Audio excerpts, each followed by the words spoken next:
Hello, ladies and gentlemen. I'd like to tell you about our project, Research Waste in Published Systematic Reviews regarding coffee consumption and cancer risk. During my presentation, I'm going to tell a few words about our introduction, methods, results, and conclusion. Also, I'd like to mention that we have no conflicts of interest to disclose.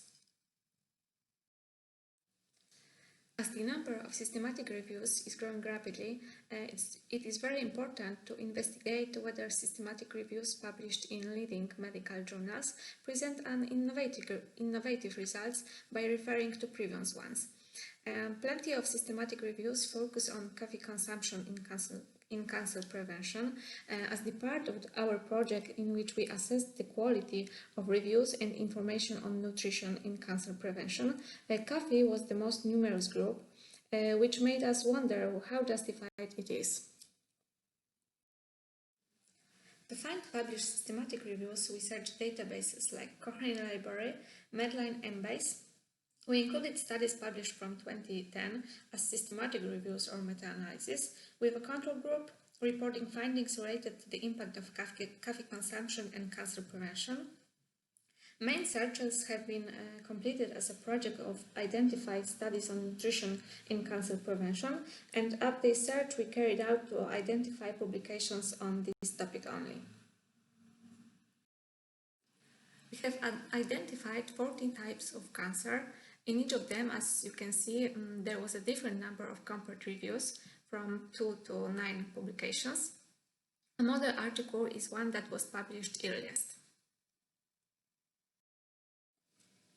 After collecting the reviews, we analyzed the results, comparing search strategies, primary searches, publication years, journal's impact factor, and other factors. Firstly, we reconstructed the PICO question for each study and calculate a simple similarity score based on that. When any of the 4 items in PICO, I mean participants, intervention, comparator, or outcomes, was identical to the benchmark article, 0.5 point has been awarded. When the scope was broader or narrow but still overlapping, 0 points were given. In every type of cancer, benchmark article was one has published first, and we compared others to them. Average overlapping was about 57%.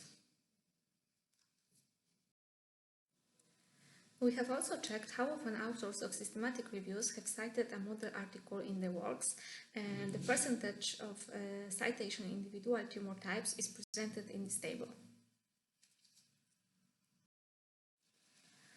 When the results were identical to the results in the benchmark article, 1 point was awarded.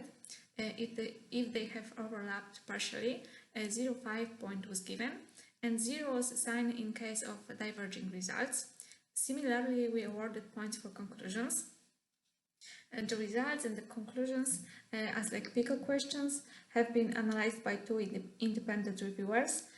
Conflicts have been resolved by discussion, and if necessary, a third reviewer has been involved. The results of our project suggest that the analyzed studies do not introduce much novelty, and they are not very innovative. Not all authors cite model articles, but most of them cite each benchmark article as well as the other reviews on the same topic. Articles reproduce data from previous ones. Sometimes authors try to introduce novelty by adding a broader scope of study, or they claim to update the previous studies. Thank you very much for your attention, and of course feel free to ask any questions.